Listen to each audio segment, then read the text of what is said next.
Hey guys, welcome to the Jason Saunders channel here, guys. Welcome all. This is the first video in the year 2023. I know it's crazy, isn't it? It sounds like some sort of weird, bizarre, in the distant future with flying vehicles and cyborgs and mechanical craziness and all sorts of stuff like that. Very high-tech stuff. But yeah, it's 2023. You've got the usual cars that drive around on land and all that stuff. You know, everyone's like, the year 2023 just sounds science fiction-y, doesn't it? Yes. Anyway, guys, welcome to the channel. And I've got a couple of pickups here today. Nothing too crazy. We're not going too crazy with the pickups, but I do have a couple of cool things to show you guys. And starting off, I saw this movie, and I remember seeing the trailer for it, and I'll show you what it is. It's Nicolas Cage, Prisoners of the Ghostland. And I remember seeing the trailer, and it looked really interesting. It was kind of like a cool, like Mad Max sort of looking movie with like Nicolas Cage, of course. And they kind of threw in like the Western people and like Chinese civilization, and it's a cool mix. It's a very interesting mix, and they're mixing all these things together. And I watched it, and there were parts that I really enjoyed in it. It's kind of like an art movie, though. It's kind of like there's a lot of symbolism and stuff like that. It's not your traditional action movie.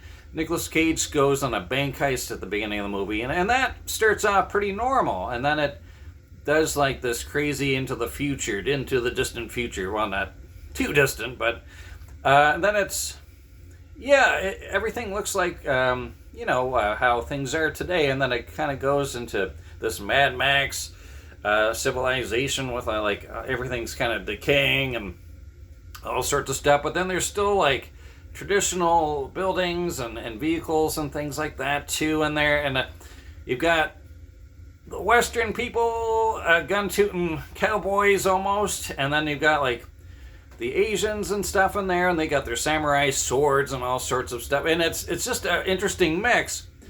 It's so bizarrely done though. And I think I pretty much enjoyed it, but I can see where people would be like, I don't know what to think about this, because it does sort of like a artsy-fartsy flashbacks and lots of symbolism, and there's a lot of scenes that just kind of go on forever, but it's filmed beautifully. It's one thing I can say about this movie, it's really nice on the eyes. It's gorgeous. It's gorgeous looking. Every scene is really cool looking. Nicolas Cage does have some really great one-liners and stuff like that. He's definitely Cage in this movie.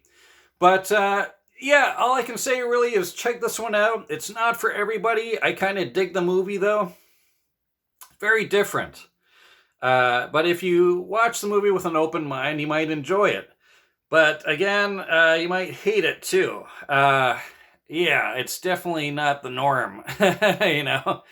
Yeah, and I remember like looking at feedback comments on the internet, and yeah, people are like, this movie sucks, this movie's awesome, and there's back and forth, a lot of that stuff, and in between as well, but yeah, not too bad if we give it some time. Yeah. And then I picked up this game, and I remember seeing it at a store a couple of months back. Now, this game came out a couple of months ago, I think about 5 or 6 months ago. And I remember seeing it, but I didn't think anything of it, and then I'm like, well, I'm going to go check that out, check out the trailers and some gameplay on it. And I was amazed. This is Redout 2 Deluxe Edition. It's a science fiction, sci-fi racing game, and it is the fastest freaking game I have ever played. This thing is like adrenaline, crazy, junky, fast moving. Your eyeballs are gonna pop out of your sockets fast. This thing is like zoom, and you're just like, it's crazy. The tracks are insane. One game that I have to compare it to is Wipeout, and it also came out on the PlayStation. It's got similar look, especially with the vehicles are they're hovering just like the Wipeout vehicles.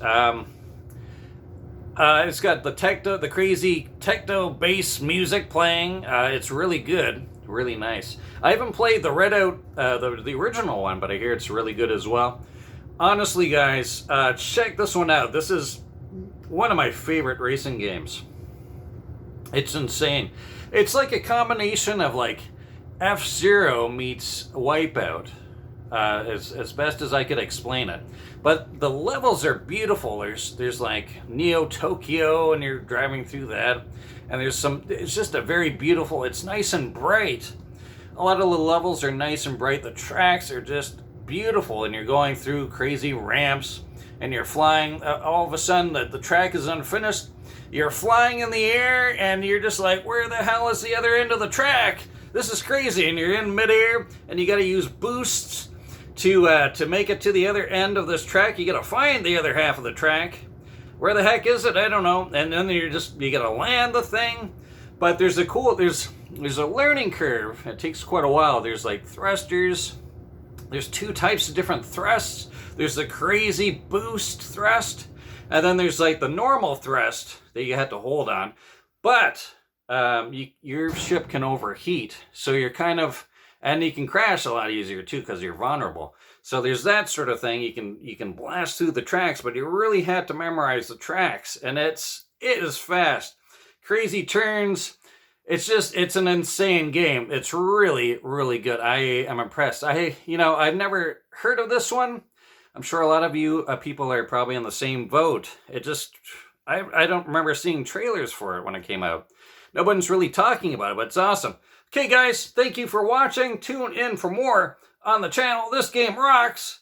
It's fast. It'll rock your socks. See you later.